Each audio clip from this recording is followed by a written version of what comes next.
les gars, bienvenue. Bienvenue dans 2G Backstage. Une première, du coup, au podcast. Première podcast pour nous. Oui. Ouais. Première fois en podcast, première fois dans cet exercice et on a juste hâte. Allez, nous aussi. De même, exactement. On va quand même rappeler le thème de l'épisode. Bon, du coup, le thème de 2G Backstage, c'est présenter les métiers dans l'environnement du sport pour mettre en valeur, du coup, des profils qu'on pense inspirants, qui méritent de raconter leur histoire et leur parcours auprès de la jeunesse, principalement, et d'expliquer en quoi ils sont arrivés là où ils en sont aujourd'hui. C'est un peu le thème. Raconter un peu les coulisses quand même, un peu de croustillant. Hein, il nous faut du sourire, des rires. On en a. On en a quand même. Déjà vous, le sport, vous êtes plutôt en mode city, le foot, la street, ou le sport solo, tu parlais de on air tout à l'heure, en mode sur ton tapis, tranquille, écouteur. C'est quoi vous, votre rapport au sport? Qu'est-ce que vous aimez faire? Déjà, merci encore une fois à vous de nous recevoir. Merci à vous de nous donner la parole. Je pense que ce qui va se passer aujourd'hui, c'est important tout autant pour vous que pour nous. Le sport, ça prend une place prédominante en fait dans nos vies, tout simplement dans la vie des quartiers. Je pense que c'est une histoire aussi de timing et de temporalité. Là, aujourd'hui, je te parlais tout à l'heure des salles de sport, etc. Mais si on regarde bien en France, c'est un phénomène qui a émergé il n'y a pas si longtemps que ça. En fait, nous, on n'a pas eu vraiment cette éducation sportive. On ne s'est pas éduqué avec le sport, sur le sport de cette manière-là.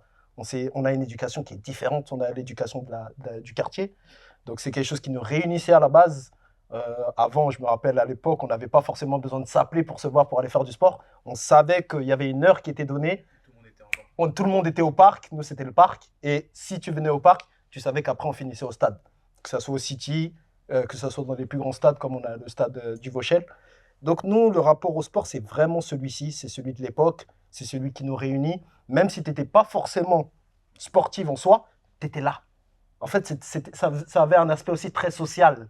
Ouais, c'était au-delà du sport. Voilà, c'était au-delà du sport. Et c'est pour ça que ce que vous faites aujourd'hui avec Together, moi j'ai regardé un peu, les lignes éditoriales que vous avez, etc. C'est vous êtes en train de faire le pont en fait entre plusieurs aspects, social, sportif, éducationnel. Et c'est ça le sport. C'est exactement. Il y a plusieurs paramètres dans le sport. Toi, Jackie? Pour ma part, ouais, pour rebondir sur ce qu'il vient de dire Azine, je suis un petit peu d'accord. Moi, si on parle en termes de chronologie, moi, quand je suis jeune, si je prends mon exemple particulier, j'étais un garçon qui était plutôt timoré. Donc le sport, c'est quelque chose qui m'a permis de créer des liens, tout simplement. C'est-à-dire que je vais dehors, je vais jouer au foot. Donc par affiliation, par affinité, tu deviens mon copain parce qu'on partage en fait une même passion. Plus tu vas commencer à évoluer dans ta vie, parce que moi, pour moi, le sport, c'est la meilleure école dans la vie. Parce que ça t'apprend énormément de leçons. Moi, tout ce qui est la détermination, la discipline, la rigueur, tout ça, je l'ai appris à travers le sport. Et quand tu grandis, bah, tu comprends que le monde, il est beaucoup plus individualiste. Donc là, on va rentrer dans, je vais à la salle de sport, où je vais aller faire mon entraînement, mais je vais aller faire peut-être mon entraînement seul, parce qu'à côté, on rentre dans le monde du travail, la vie même socialement, elle évolue.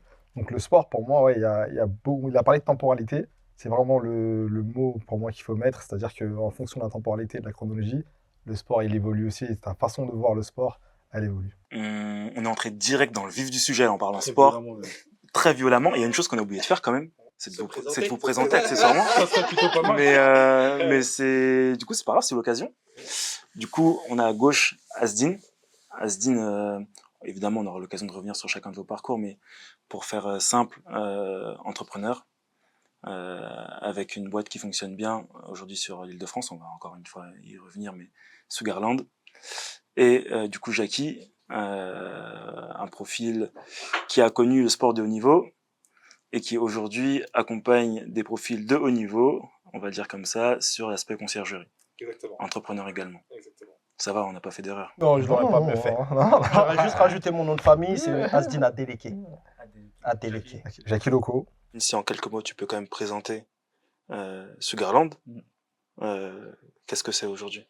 Donc actuellement, Sugarland, c'est une marque qui est spécialisée en fait dans la conception, excusez-moi, de mini beignets. Donc on fait des mini beignets très gourmands. On a essayé de revisiter en fait l'aspect du mini beignet pour présenter un produit qui est peu sucré, peu gras, très gourmand.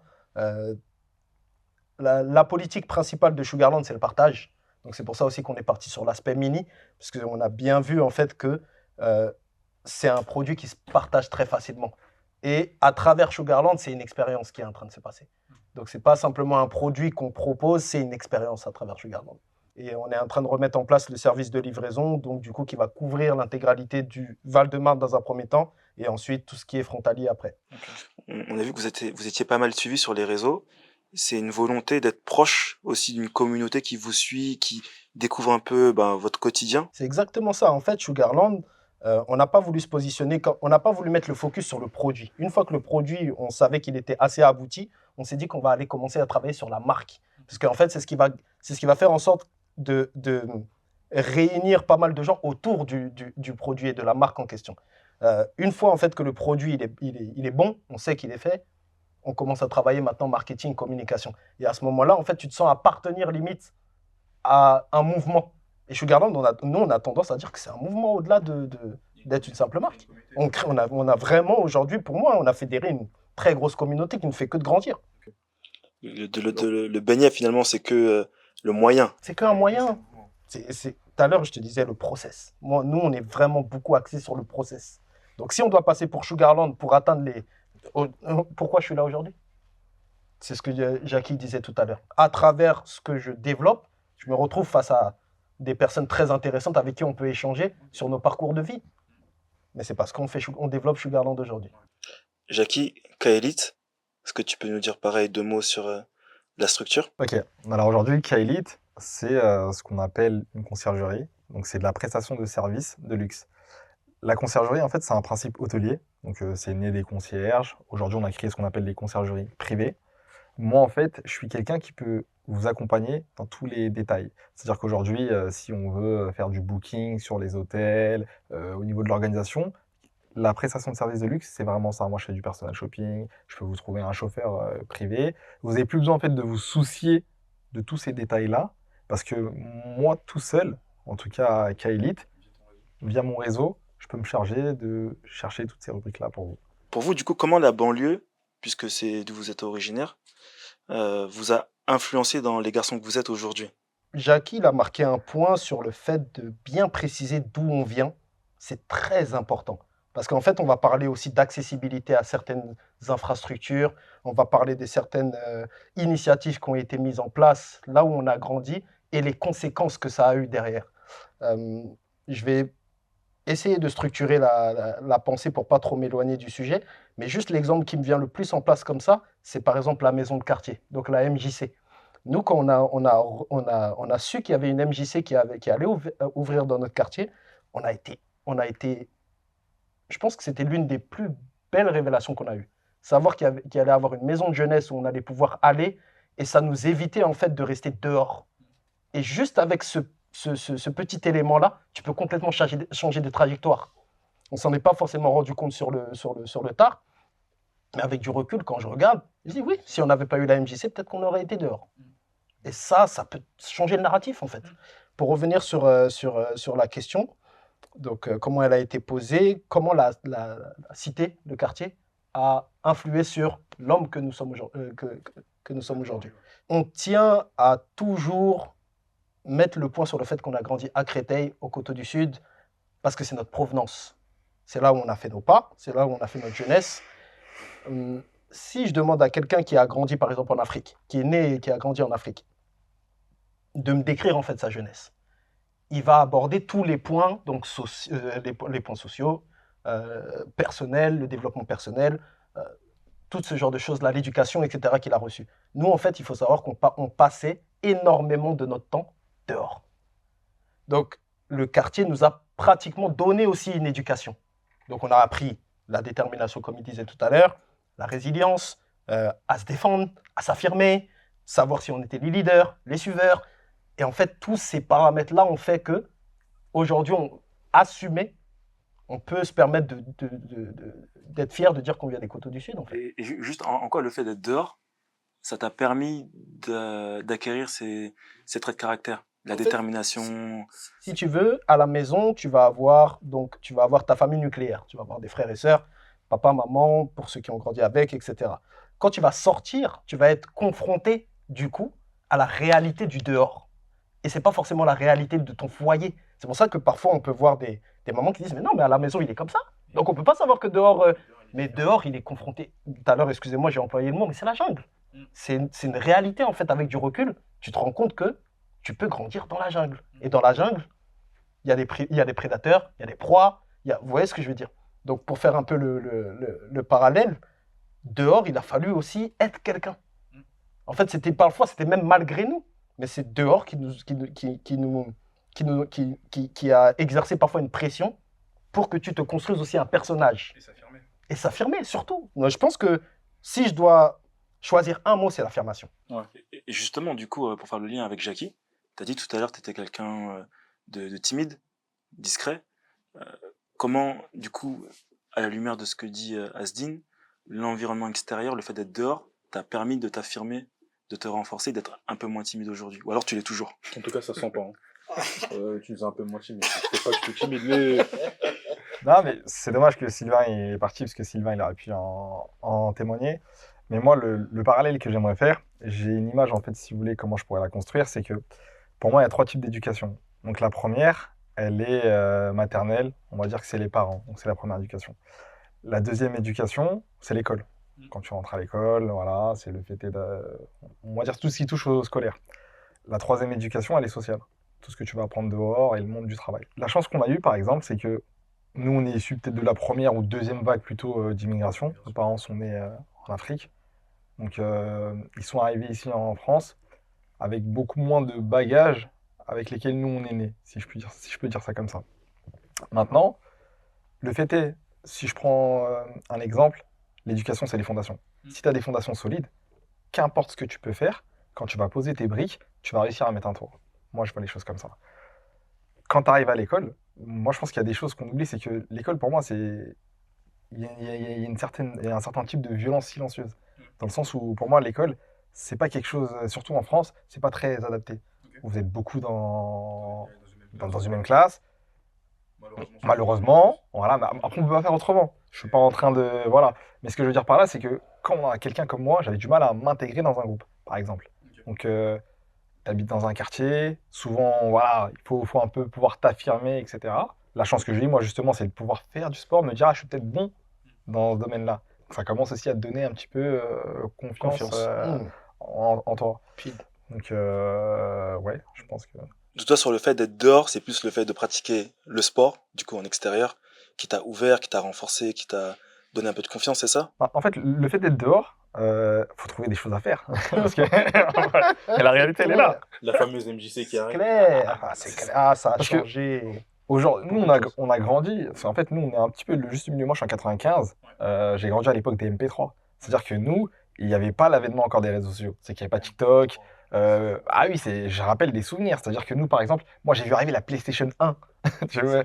Non, mais c'est réel. C'est-à-dire que nous, au départ, quand on est dehors, on joue. Donc, quand on sort dehors, on cherche des activités. Et c'est-à-dire que, par exemple, si toi, t'aimes bien le sport, tu vas aller jouer au foot ou tu vas aller jouer au basket.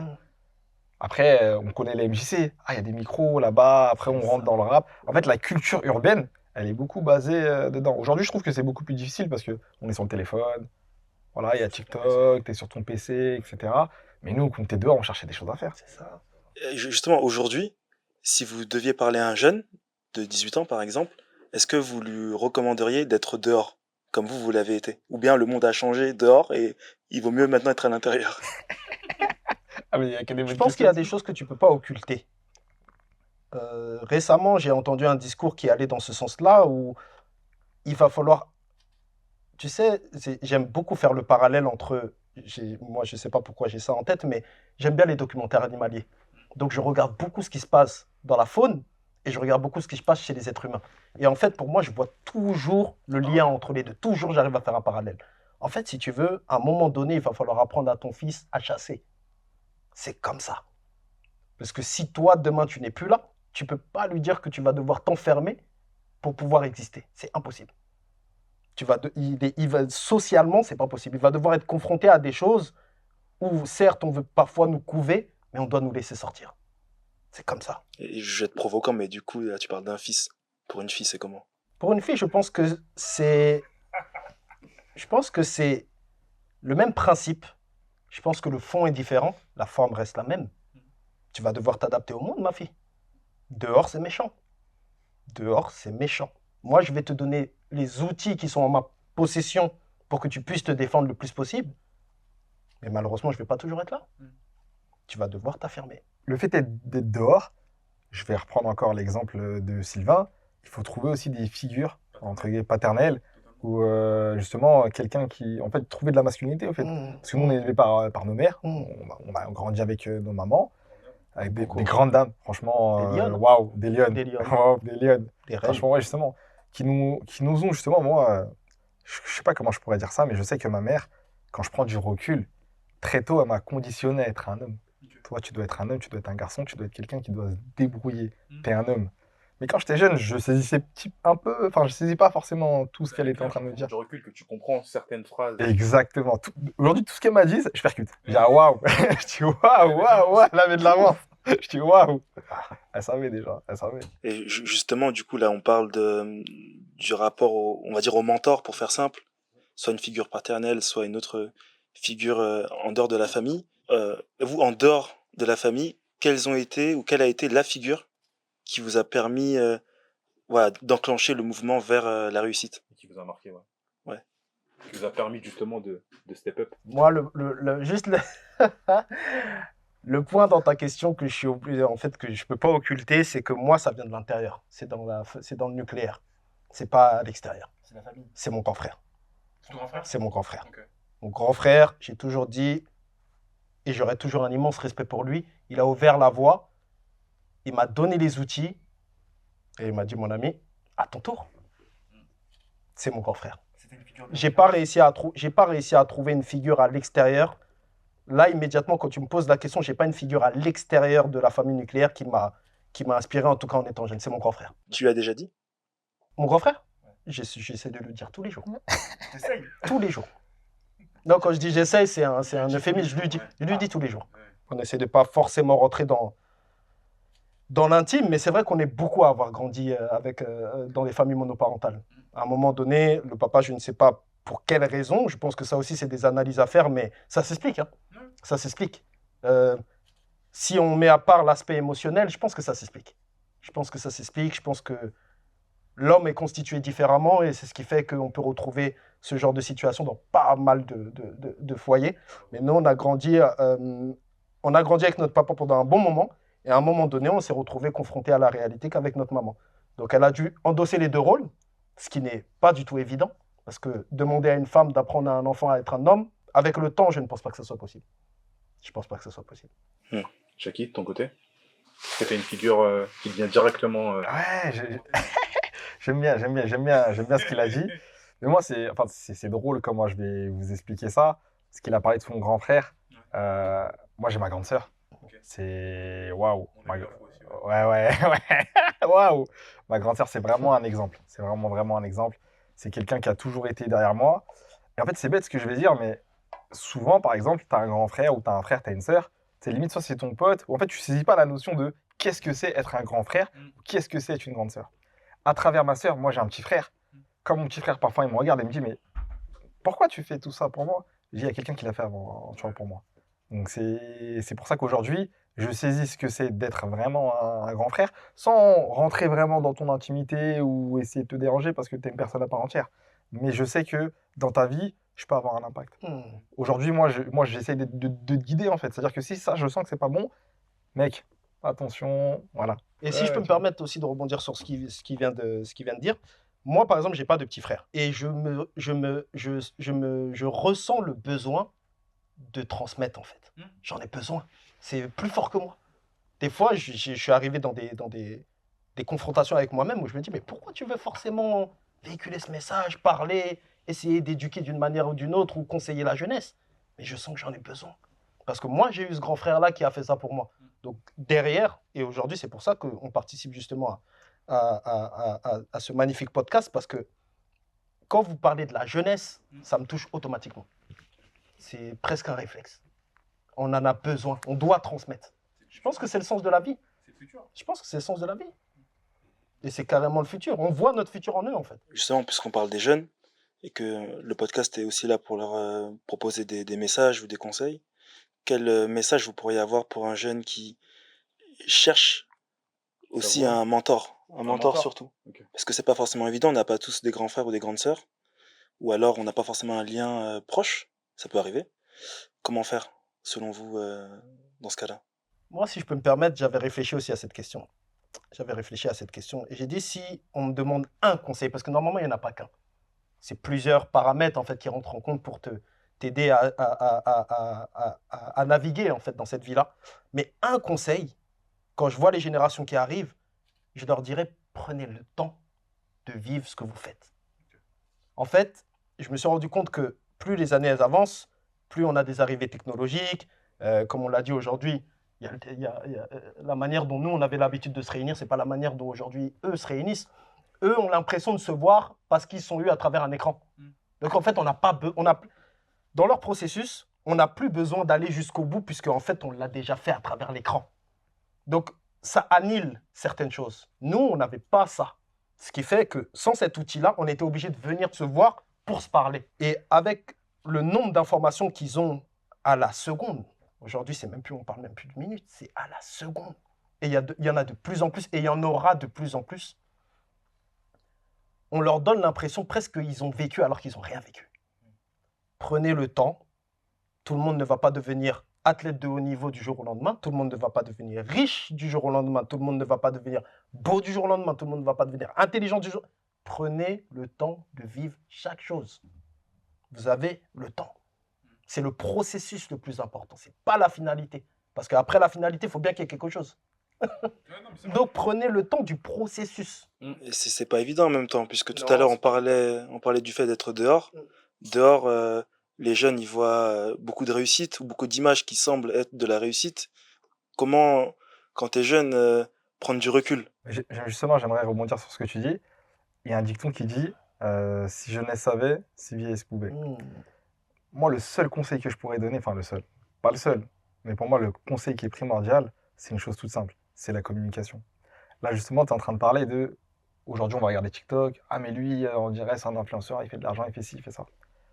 Quand tu apprends à communiquer, tu vas comprendre qu'il y a des mécanismes. C'est-à-dire que, moi, j'ai eu des exemples, ah mais, je vois, belle voiture, tu as l'impression qu'il travaille, etc., etc., mais tu vois pas la cheminement.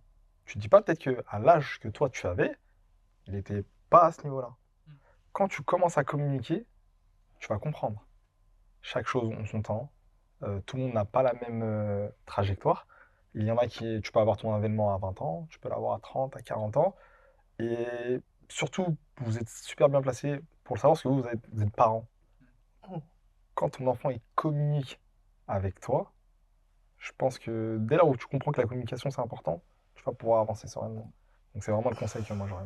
Mais encore une fois, petit à petit, donc en faisant la liaison avec la banlieue, vous avez, on pense très bien fait le lien avec le fait d'être dehors.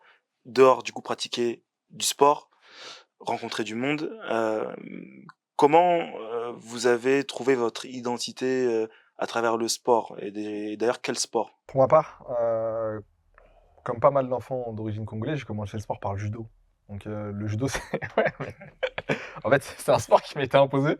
Non, mais oui, mais parce que t'as beaucoup de papas qui font du judo-karaté.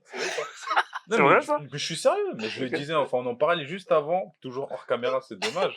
On en parlait avec notre alternant, Djibril, qui nous dit, enfin, ouais, mon père est ceinture noire de karaté. Je dis, oh, mais comme tous les pères noirs. Ma mère, on est arrivé, elle a dit, il va aller faire du judo. C'est fou. Oui, mais c'est fou. Mais je vais pas faire du judo, moi, qu'est-ce qu'il y a, tu vois. Et en fait, dans les rues, moi, je joue au foot, moi, en fait, dans les rues. Et c'était le sport qui m'animait, vraiment. Et jusqu'à, bon, à force de dire à maman, ah non, moi, je vais vraiment faire du foot. C'est comme ça que je suis rentré dans... Mais par exemple, si je n'étais pas dehors, en train de jouer au foot avec les copains, je suis pas sûr. Mais comme elle a vu vraiment tous les jours dehors, bon. Voilà, il est vraiment en train de faire ceci et tout. Donc c'est comme ça que je suis rentré. Voilà, c'était vraiment ma passion. En fait, ça a commencé comme une passion. Moi, voilà. Et après, je suis rentré au club de l'US Créteil. Et j'ai senti, en fait, si vous voulez, une petite transition dans le sens où, en fait, le foot, ça peut peut-être m'amener à quelque chose. Et ça, je l'ai compris à partir de 13-14 ans. Parce que tu commences à faire les sélections. Tu fais sélection départementale. Tu fais sélection Val-de-Marne. Donc, tu as l'entourage. Tu sens les gens qui commencent à venir te voir, qui sont un peu sympas. Ouais, il est plutôt bon. Donc, ouais, mais tout ça, bon, avec du recul, je comprends. Et quand ça s'arrête, téléphone ne sonne plus, les gars. Ouais, Ouais. ça, on va y venir. Ouais, ça, on... Ça, on va y venir. Il y a plein d'étapes déjà. Ouais, il y a plein d'étapes. Ouais, je suis allé trop vite, les gars. On va embarquer évidemment Asdine aussi dans le rapport au sport. Asdine, toi, est-ce que tu peux nous dire effectivement quel sport tu as pratiqué au départ et comment le sport t'a aidé peut-être à développer des relations amicales dehors, encore une fois, pour garder ce thème. Moi, je vous le disais un peu en off, le sport, j'ai un rapport avec le sport qui a commencé très jeune. J'ai commencé par un art martial qui s'appelle le Kwan Kido. Euh, Gros big up à Ahmed. Et on a commencé par le Kwan Kido, donc qui est un art martial. Dans le Kwan Kido, ce dont je me rappelle, c'est le respect. Beaucoup de respect. Tout ce qui est art martial, de toute façon, en général, il y a beaucoup de respect à l'intérieur. C'est des valeurs véhiculées. Et en fait, c'est là où, je ne sais pas si j'ai percuté aussi jeune, parce que j'étais vraiment petit, je pense que j'avais 13 ans quand j'ai commencé le Kwan Kido, ou 14 ans. Mais comme tu le vis de cette manière-là, tu sais que serrer la main à son adversaire, le saluer, vous voyez, tous ces petits paramètres-là, ces aspects-là, qui font du Kwan Kido, qui font d'un art martial ce qu'il est, ça, je pense que je l'avais capté.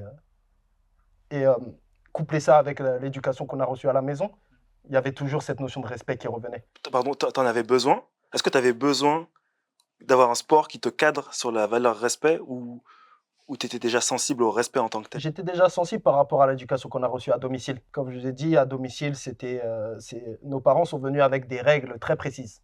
Moi, je suis béninois. Mes parents sont venus avec toutes ces règles-là en France. Donc, le respect, c'est quelque chose qui a toujours existé et qui a toujours, j'ai envie de dire, qui a primé en fait chez nous. Ouais, le respect, c'est une notion très, très, très, très importante.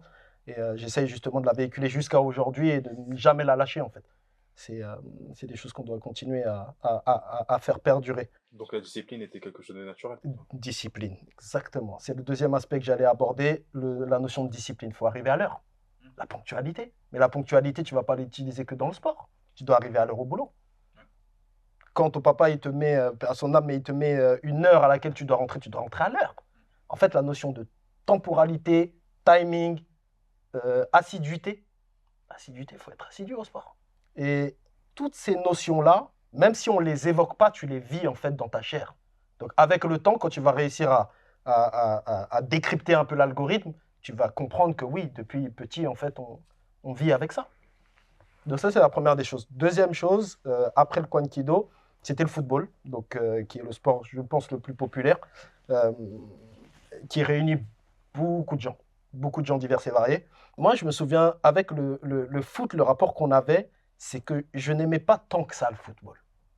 J'ai pas souvenir d'avoir aimé le football à cette hauteur-là, mais en fait, c'était l'aspect social que j'adorais. C'était qu'à travers le sport, à travers le foot, on était ensemble. Et après, il y avait tout ce qui en découlait, les fous rires, le fait de charrier, etc., etc. Et en fait, moi, je me souviens vraiment de ça. Et après, en grandissant, si je peux terminer sur ça, c'est à travers Jackie que j'ai encore apprécié le foot d'une différente manière. Donc vraiment là, avec cette lucidité, le fait de pouvoir décrypter vraiment certaines choses et être spectateur de la chose. Voir Jackie jouer au foot et voir son rapport avec tout ce qui fait le corporate du foot, quoi. Les entraîneurs, les coachs. Parce qu'au bout d'un moment, il faut comprendre que le foot aussi est un business. Vous voyez ce que je veux dire? Plus tu grandis, plus le foot peut éventuellement devenir un business. J'ai une question pour vous deux. Ouais. Excuse-moi. Non, bien J'ai sûr. une question pour vous deux. Est-ce que le sport vous a, enfin, en tout cas le football, dans votre cas de figure, ça vous a permis de vous construire? Comme je vous ai dit, moi, ce que j'ai beaucoup aimé dans le football, c'est que le football, en fait, c'est un collectif. Donc déjà, c'est-à-dire que tu dois apprendre à t'intégrer dans un collectif. C'est comme apprendre à vivre en société. Mais malgré ça, tu restes une individualité. Donc maintenant, comment en tant qu'individu et individualité, je m'intègre au collectif, dans ce groupe? Ça veut dire que moi, le football, ça m'a appris un petit peu tout ça. C'est pour ça que je parle du football, parce que c'est le sport que j'ai pratiqué. Mais moi, j'aime bien dire que le sport, c'est l'école de la vie. Parce que par exemple, quand on parle des notions du yin, du yang, c'est-à-dire que le bon et le mauvais, tout ça, tu l'as dans le sport. Voilà. Aujourd'hui, le sport, c'est une remise en question perpétuelle. C'est-à-dire que le match d'après, c'est toujours le plus difficile. Aujourd'hui, je suis bon, je suis le plus beau de la Terre. Demain, je suis pas bon, tout le monde me tombe dessus. Mais la réalité, elle est vraiment là et les gens, ils se rendent pas forcément compte de ça, de psychologiquement. Moi, rien que le fait est de jouer dans mon quartier, d'habiter à Créteil, au Coteau du Sud, que le stade soit dans mon quartier, quand je joue, il y a tout le quartier. Mmh. Ouais, on se rend pas compte de cette... Je représente, vraiment, c'est quand je joue, moi, je me loupe, j'ai l'impression, je suis plus déçu d'avoir déçu les autres, ceux qui sont venus me voir, que de ma performance à moi-même. On comprend les sportifs professionnels quand ils disent les critiques, ça m'atteint pas, mais par contre, ça m'atteint parce que ça touche ma famille, c'est ça? Exactement.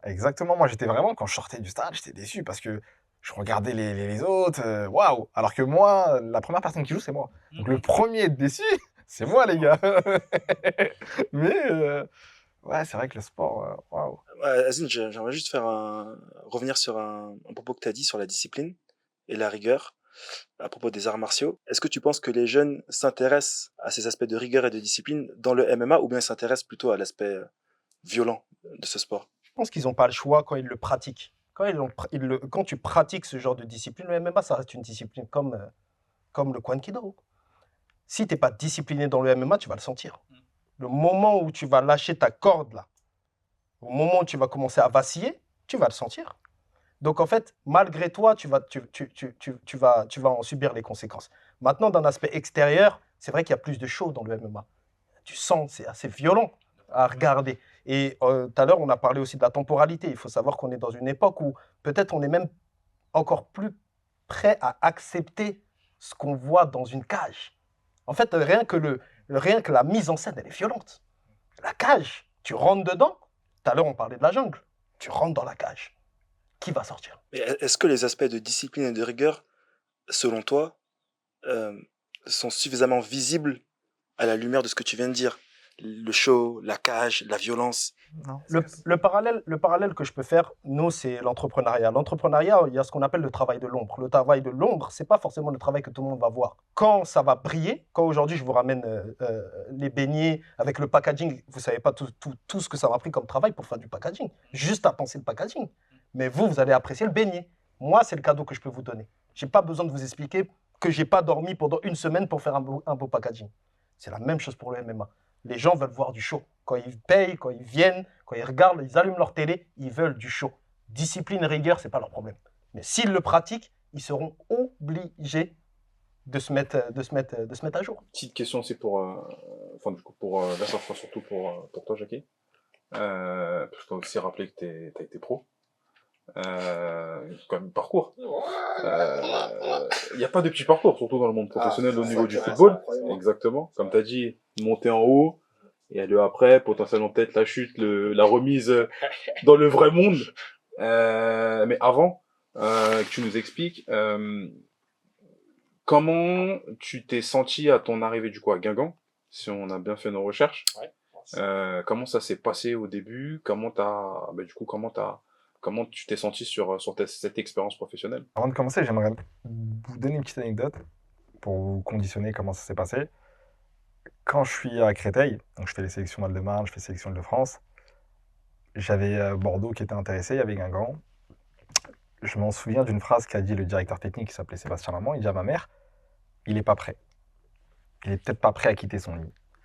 À ce moment-là, nous, on n'est pas forcément la vision, pas le recul. Ma mère, j'ai 14 ans. Ma mère a d'autres enfants en charge. Le club Guingamp font le forcing. Mon coach, il pense que c'est une bonne chose d'y aller.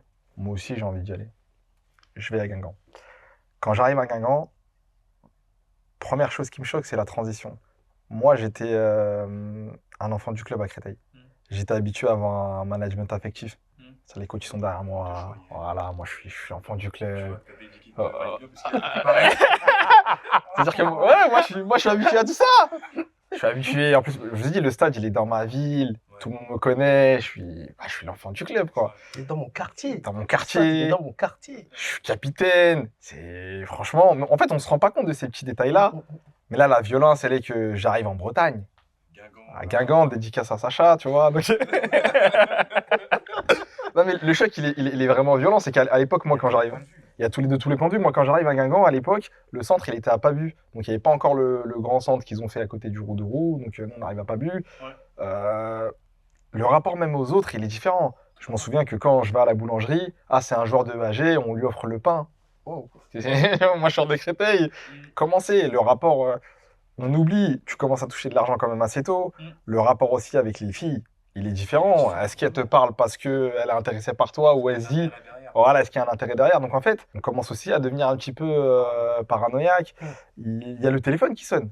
Tes anciens coachs, tes collègues, ah, on veut une paire, on veut ci, on veut ça. Donc ça peut vite monter en fait à la tête.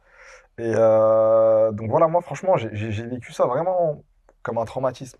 Je comprenais pas. J'ai pas réussi à m'intégrer, à me dire comment trouver justement moi en tant qu'individualité, comment je vais réussir à m'intégrer au groupe.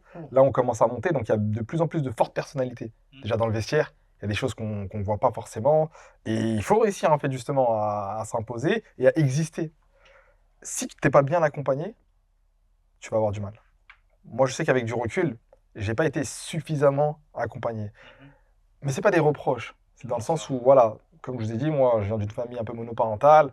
La maman, elle a d'autres enfants en charge. C'était tout nouveau pour nous. Donc, avec du recul, c'est pour ça qu'aujourd'hui, mon rôle à moi, c'est de transmettre. Jackie, sur quel point t'aurais voulu être accompagné à ton arrivée à Guingamp? Sur mon arrivée à Guingamp, par exemple, moi, j'ai eu des discussions avec ma sœur qui, au départ, elle s'en a un peu voulu. Je lui ai dit, t'étais trop jeune. Dans le sens, moi, par exemple, quand j'arrive à Guingamp, j'ai un conflit, par exemple, avec le coach. J'ai parlé de communication. Mais tout peut se régler avec la communication. Moi, je me renferme. Ah, le coach, il m'aime pas. Peut-être que le coach, il est dur avec toi parce qu'il te veut du bien. Mais moi, j'avais pas ce recul-là. Je savais pas que je pouvais prendre peut-être mon téléphone, parler avec quelqu'un. Ah, pourquoi le coach, il est comme ça? Quelqu'un qui va m'expliquer. Non, calme-toi. Peut-être que le fait est d'écouter, c'est la première source de progression. Le coach, il est dur avec toi. C'est parce qu'il veut que tu t'en sortes. Moi, je savais pas comment faire. Donc, je me suis renfermé, en fait, sur moi. Et c'est ce qui fait que j'ai pas vraiment réussi à m'adapter, à m'intégrer. T'aurais voulu avoir une oreille. J'aurais voulu voilà, avoir une oreille, quelqu'un qui me donne un petit peu des conseils. Et après, si on rentre dans l'aspect un peu technique, tu vas voir des agents, ce genre de choses. Dès lors où j'ai commencé à voir que même que tout ce que le coach, par exemple, il me disait, ça me touchait, moi, j'arrivais pas forcément à extérioriser, j'arrivais pas à m'adapter. Et moi, on jouait en Île-de-France, on avait d'autres collègues à moi. Et je voyais que la famille, on vient les voir, ils arrivaient à s'entendre avec les coachs, donc je les voyais en fait s'épanouir. Et moi, j'arrivais pas à ressentir la même chose. Donc, moi, c'était une violence en fait pour moi. Et je me disais, mais comment moi je peux essayer de leur exprimer ça? Eux, ils ont le même âge que moi. Eux, ils sont en train de vivre un truc, entre guillemets, une expérience positive.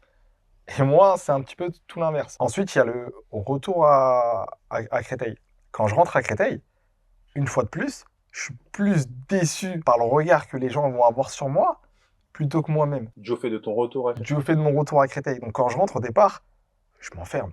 T'as pas envie de sortir, t'as honte, t'oses même pas forcément parler de tout ce qui t'est arrivé, comment t'as vécu les choses, parce que les gens, en fait, ils voient juste ah, il est parti en centre, il s'est fait dégager, il est revenu. T'étais l'espoir, t'es plus rien. Voilà, exactement. Donc, tu passes de la lumière à l'ombre. Et ça va très, très, très, très vite. Ouais, ça va très, très vite. T'es resté combien de temps à Guingamp? Je suis resté 2 ans à Guingamp. Ensuite, je suis revenu.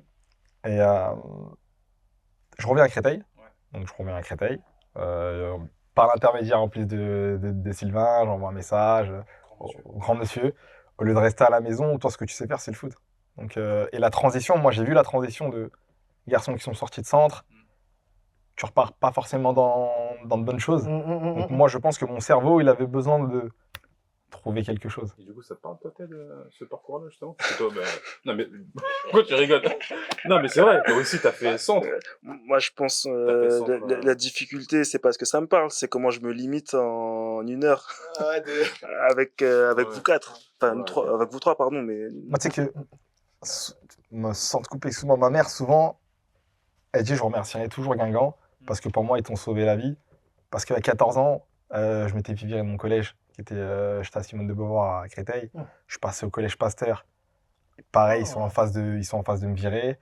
Voilà, moi, je commence à connaître. T'étais sur une petite pente. J'étais sur une pente où, voilà. Glissante un peu, mais vu que ça t'a rapporté un cadre. Exactement, parce que nous, ce qu'il faut savoir, c'est ça. Que nous, quand on grandit, 14 ans, tu commences à découvrir, voilà, c'est le quartier, entre guillemets. Hein, tu traînes dehors. Donc voilà, tu réfléchis pas forcément, tu suis le groupe. Et le fait est de partir. Ça te déconnecte. Et quand je suis revenu, même j'ai vu la différence. Les gens quand même parlaient, il a changé. T'as grandi, on sent que même mentalement, moralement, c'est pas pareil. Et ce qui me sauve une deuxième fois, c'est que je fais 1 an à Créteil. Et ensuite, j'ai un ancien coach à moi qui me dit, toi, c'est pas ici, toi. Toi, faut partir. Donc il m'envoie, c'est mon ancien entraîneur, Laurent Piombo, qui était en sélection Val-de-Marne. qui appelle un ami à lui, et je finis à Montluçon en Auvergne. Ouais. Et la transition, tout de suite. Et c'est là où je commence à jouer en CFA2, et puis je fais mon petit parcours. Ouais. Et petite pause, parce qu'il y a un point qui est vachement important aussi à la lumière de ce que disait Asdine tout à l'heure. Parce que tout à l'heure, dans les parcours, quand on a évoqué la banlieue, on a parlé du fait qu'être dehors, ça apportait. L'évolution montre que être trop dehors, ça peut aussi être un inconvénient, desservir. Ouais, totalement. Et pour faire le lien, et c'est aussi un aspect que parfois le grand public oublie, c'est vrai qu'il y a des parents qui acceptent que leurs enfants partent en centre de formation, non pas parce qu'ils sont doués au foot, ils le sont, mais aussi parce que ça va leur offrir un cadre qui les isole d'un environnement hostile. Et là, c'est un peu ce que tu dis. Moi, c'est ce que je dis, c'est que ma mère, au final, même quand ils me virent, même je pense que sa réaction est même étonnante, c'est qu'elle leur dit, mais quand même, merci. Parce que, entre guillemets, pour elle, son fils, vous l'avez remis dans le. Ouais, ils ont remis un cadre, ils l'ont remis dans le droit chemin. Limite, t'as l'impression que ça lui a donné un but. En fait, le fait est d'avoir une passion. Moi, je trouve que vivre sa vie sans être passionné par quelque chose, c'est rater quand même quelque chose. Donc, voilà, aujourd'hui, nous, ce qu'on aime, c'est transmettre parce qu'on a vécu. Et moi, le fait est justement d'être passionné par le foot. Aujourd'hui, ça m'ouvre énormément de portes. Aujourd'hui, si je suis en train de discuter avec vous, c'est aussi parce que j'ai eu un parcours dans le sport, grâce au foot, tout simplement. Tout ce que je fais dans ma vie, ça a été lié à ce que j'ai fait dans le sport et dans le foot. La conciergerie, c'est venu aussi de là, tout vient de là. Ouais, l'entrepreneuriat. On va parler d'entrepreneuriat. C'est bien parce que tu fais un bon parallèle et un bon parallèle avec Jackie. Asdine, excuse-moi. Justement, toi aussi, comment tu t'as, parce que du coup, toi, t'es à Créteil, originaire de Créteil, ville d'amour. Comment t'as fait aussi pour justement pour pas glisser comme Jackie a pu avoir à un moment de sa jeunesse et à la différence où toi tu t'es lancé très vite dans l'entrepreneuriat, c'est quoi qui t'a permis de te dire bon non faut pas que je prenne le mauvais chemin, j'ai eu des exemples, ok ils m'ont accompagné mais comment je fais justement pour passer cette étape-là, pardon. Je vais revenir sur un personnage parce que pour moi, c'est presque l'un des personnages clés de mon histoire, c'est mon grand frère. Mon grand frère, il a pris sa machette, il est parti dans la forêt et il a commencé à couper. Donc c'est lui en fait qui a ouvert la voie pour que nous derrière on puisse voir qu'il y avait il y a cette voie-là qui s'est ouverte à nous. À partir de là, tu fais tes choix. Parce que plus tu prends de l'âge, plus tu deviens... En fait, on va te laisser ton autonomie, on va te laisser ton libre arbitre. Tu vas choisir. Tu vas devoir faire des choix. Ce que j'aime bien dire, moi, c'est que chaque action a une conséquence. C'est ce que je me répète pratiquement tout le temps. Chaque décision qu'on va prendre a une conséquence. Donc, tout à l'heure, tu parlais par exemple de discipline, rigueur. Si tu loupes ce coche-là, il va avoir des conséquences et tu vas le sentir. C'est comme ça que tu vas le vivre. Donc, moi, c'est mon grand frère. Mon grand frère, quand on était un peu plus jeune, lui aussi, du coup, le fait que ce soit l'aîné, il s'est cherché. Donc, il est passé aussi par des chemins, on va dire, un peu turbulents.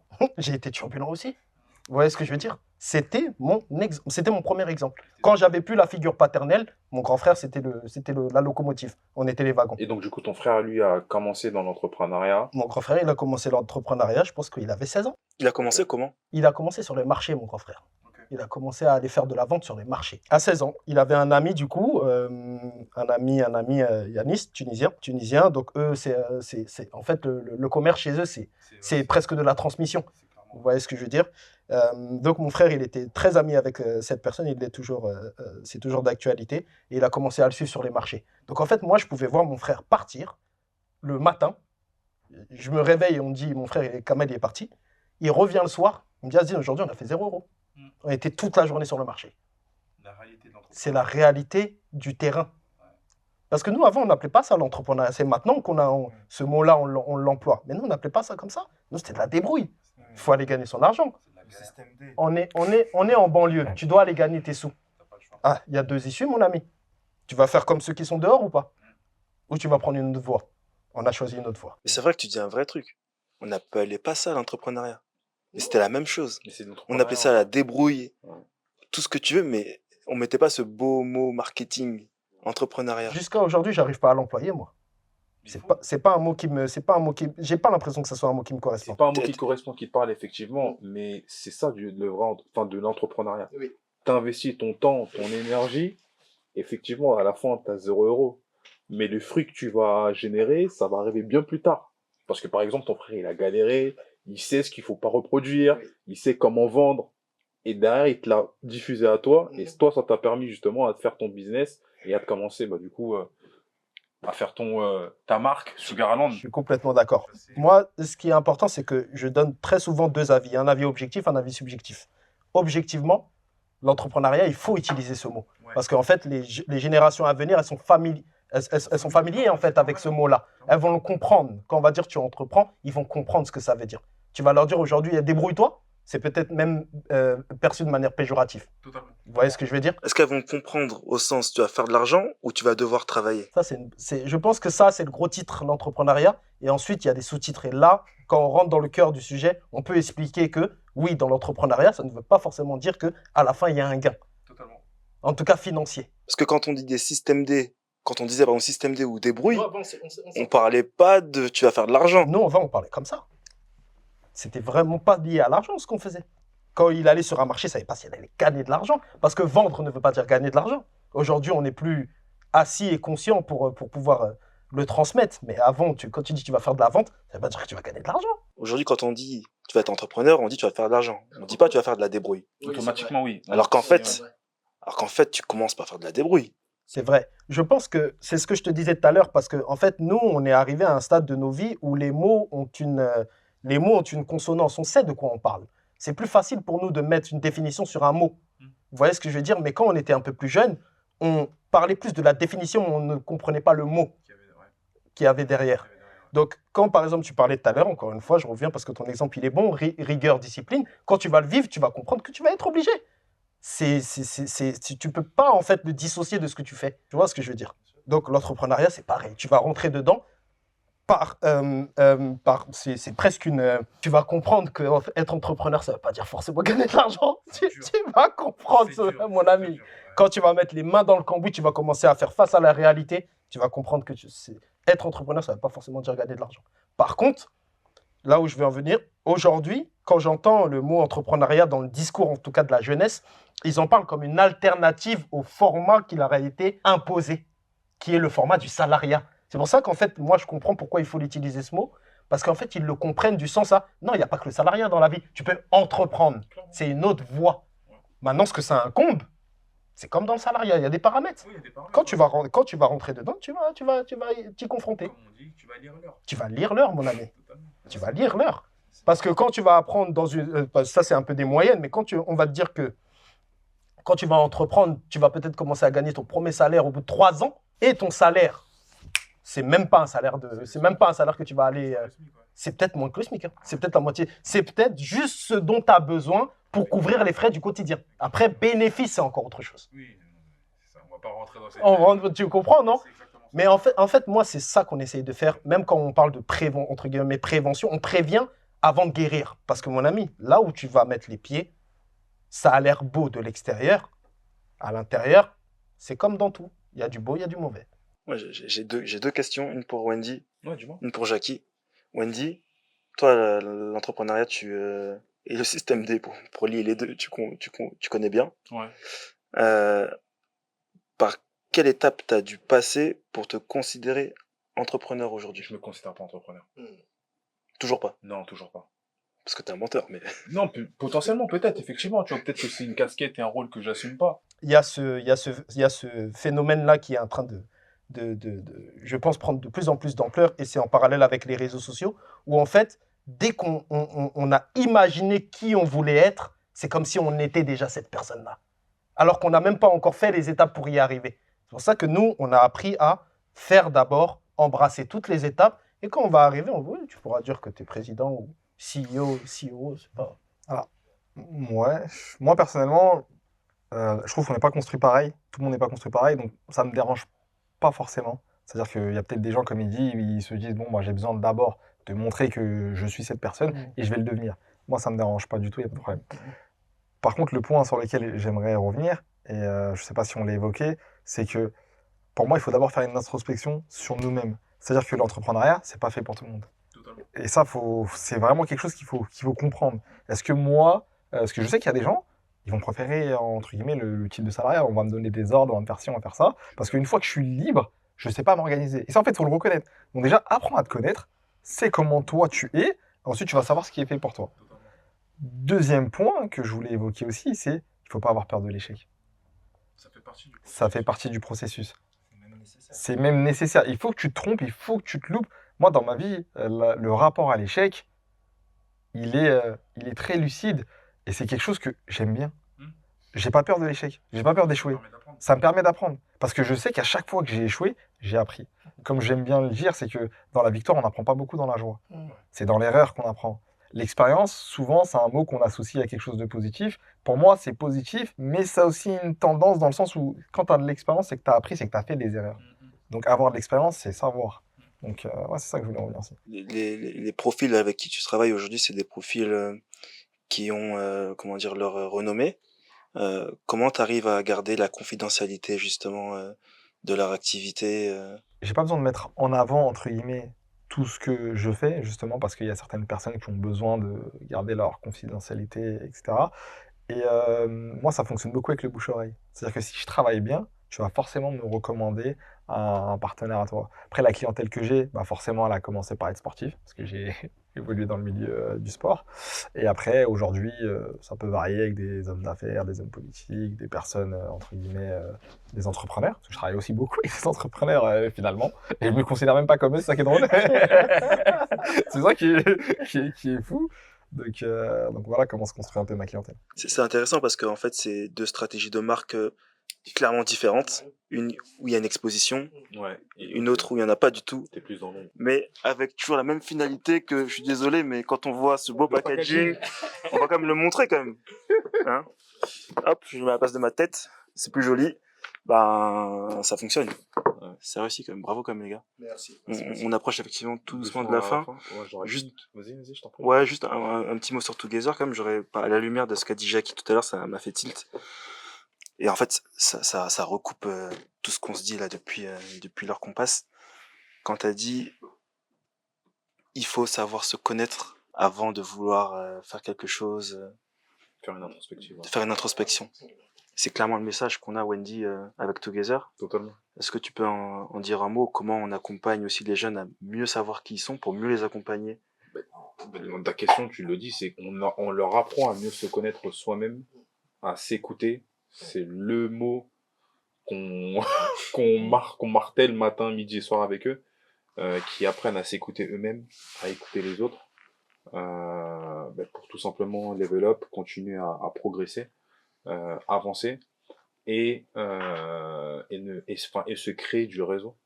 Parce qu'aujourd'hui, c'est, à notre époque, dans le milieu du sport, dans lequel ils veulent grandir et ils veulent prochainement travailler, c'est ce qui est primordial. Écoute et réseautage, savoir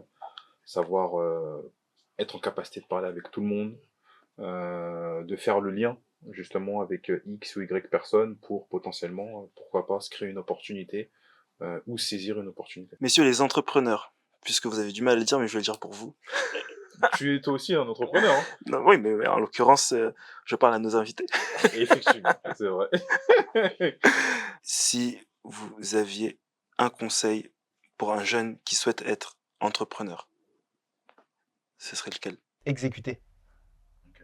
Exécuter. Les jeunes, on leur dit beaucoup, Faites. let's do it, mais Ouais. comment? Parfois, ils savent pas comment. En fait, le problème, c'est que là, si tu ne prends pas un cas, précis, Un jeune qui veut ouvrir son business, par exemple, son salon de coiffure. ok, Nous, on va lui dire, comme toi, mon gars, tu veux le faire? Fais-le. c'est pas ça. Comment? Il faudrait peut-être, en fait, je pense, tourner. C'est-à-dire que, parce que les mots ont un sens. Mm. Au lieu de lui dire faire, dis-lui essaye.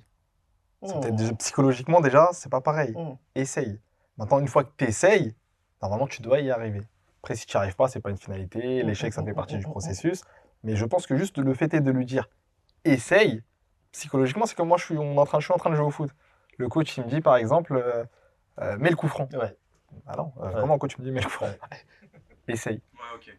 Tu vois? Donc j'essaye. Ah là, ça n'a pas fonctionné. Ok. Rectifie. Rectifie, Essaye, Ah, réessaye, entraîne-toi. apprends. Psychologiquement, tu le perçois pas pareil. Juste, Asdine, toi, en un mot, t'as commencé par quoi? T'as essayé pour être qu'est-ce que t'as fait au tout début? Pour prendre mon cas personnel, j'ai commencé avec de la vente de textile. Moi, j'ai commencé dans le textile. Donc, à 16 ans, c'est peut-être le point, on va dire, je dirais que 16 ans, c'est vraiment mon point de départ. On était en 2009. Mon frère, il a arrêté justement son activité, lui, de textile. Et comme j'avais coutume de aller livrer pour lui, donc moi, je prenais les vêtements et j'allais les livrer justement au quartier. Quand lui, il a arrêté, il me fallait cette source, en fait, ça m'animait. Je ne voulais pas que ça s'arrête. Donc, en fait, j'ai dit, je vais reprendre son activité. J'ai commencé avec mes 25 premiers jeans à 16 ans.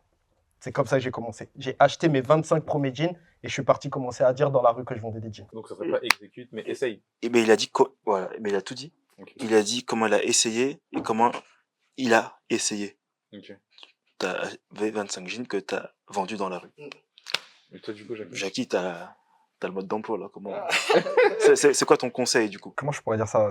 Parfois, dans la vie, on voit une arrivée, on voit un but. Moi, je voulais faire de la conciergerie. Mais je savais pas forcément comment commencer. Comment je commence l'entrepreneuriat? Il y avait quelqu'un qui avait une boîte de transport. Donc, voilà, il avait entendu parler de moi. Et moi, je n'avais pas saisi qu'il fallait bien rentrer par une porte. Et ce qu'il m'avait dit, il faut rentrer par une porte. Et peut-être que cette porte-là va t'amener quelque part.